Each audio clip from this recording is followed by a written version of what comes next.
I guess nobody will be surprised to hear that on April 16th, I once again asked Hamisi to return to the little island on Macau Plains.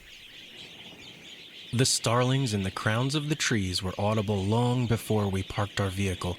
However, today they were not complaining about Leongata, who had overnight wandered on. Instead, smaller scavengers like vultures, jackals, and hyenas had moved in to pick on whatever was left of the wildebeest.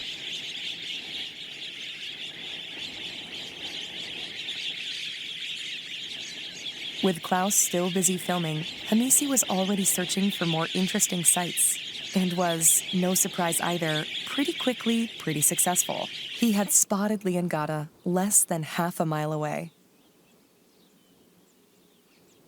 Leongata was not alone, though. He had walked into a clan of hyenas, 18 animals no less.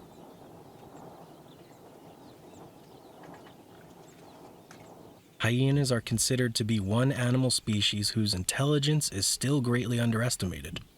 In cartoons, they tend to stereotypically play the role of drooling, slow-witted idiots, when in reality, their intellectual powers may match those of some primate species.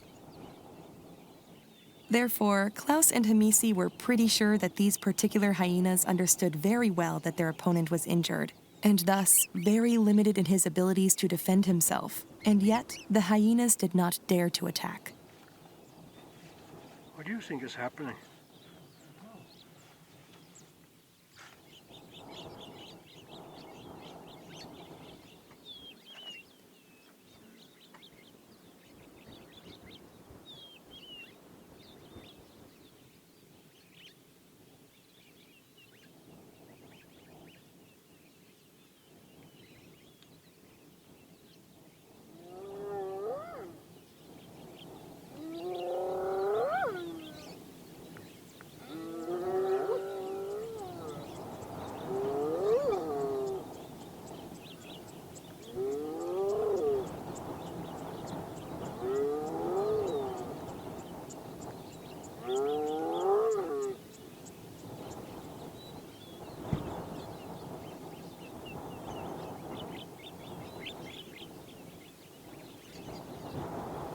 Hamisi and I were not only surprised about how reluctant the hyenas were, we were also amazed how unfazed Leongata seemed.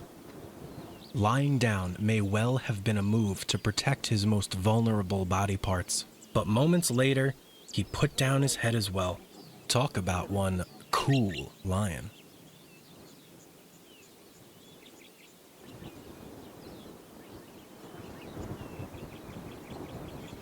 Stalemate, or so it seemed.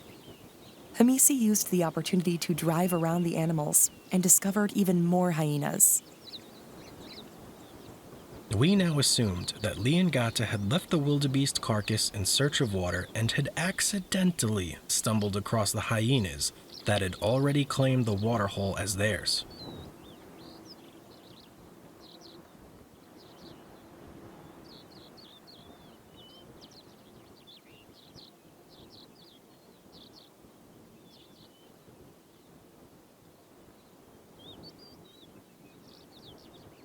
Half an hour later, the hyenas started to disperse.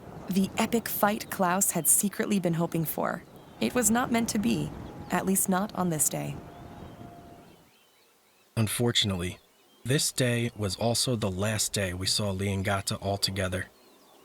I really hope he makes it, and if he does, maybe I will see him again when I return to the NCA in December.